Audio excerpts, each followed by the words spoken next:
আমার অনুভূতি আসলে আমি একজন ত্যাগী কর্মী, আপনারা জানেন।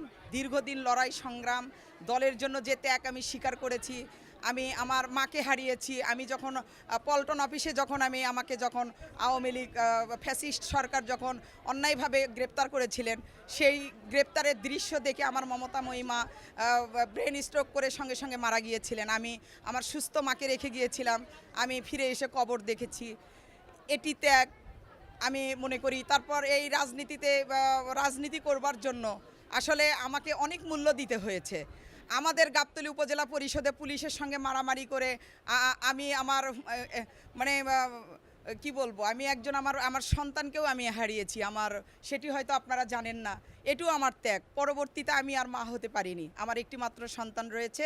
আরও দ্বিতীয় সন্তানের জন্য আসলে আমি আর পরে মা হতে পারিনি। পুলিশের আঘাতে, পুলিশের মারের জন্য যে নির্মমভাবে আমাকে নির্যাতন করেছে, তখন আমি আমার একটি সন্তানকেও আমি হারিয়েছি।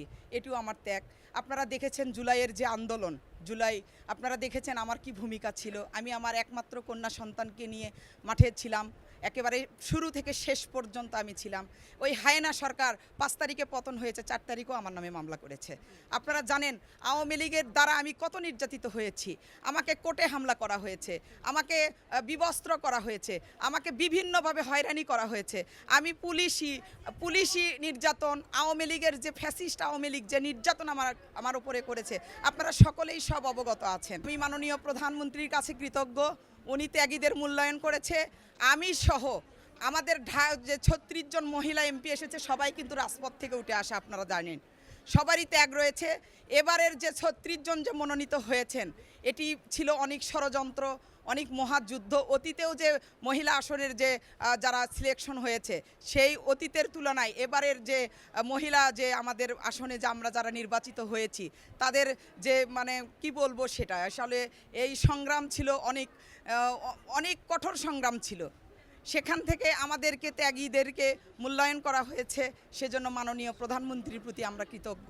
আমরা মাননীয় প্রধানমন্ত্রীকে অনুসরণ করে উনি যেভাবে নিরলসভাবে দেশের জন্য, দেশের মানুষের জন্য কাজ করে যাচ্ছেন, আমরা তার সারথি হয়ে তার সঙ্গে কাজ করে আমরা এই দেশকে অনেক দূরে নিয়ে যেতে চাই। এদেশের সাধারণ মানুষ, এদেশের বঞ্চিত মানুষ, এদেশের যে উন্নয়ন থেকে যেসব এলাকা বঞ্চিত হয়েছে, আমরা কোনো বৈষম্য না রেখে আমরা সকল ক্ষেত্রেই সুন্দরভাবে এ দেশ পরিচালনা করতে চাই।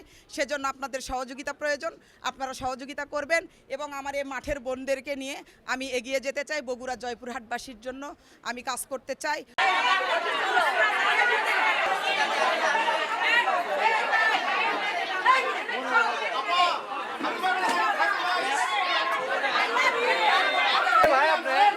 ভাই সামনে আসেন ভাই।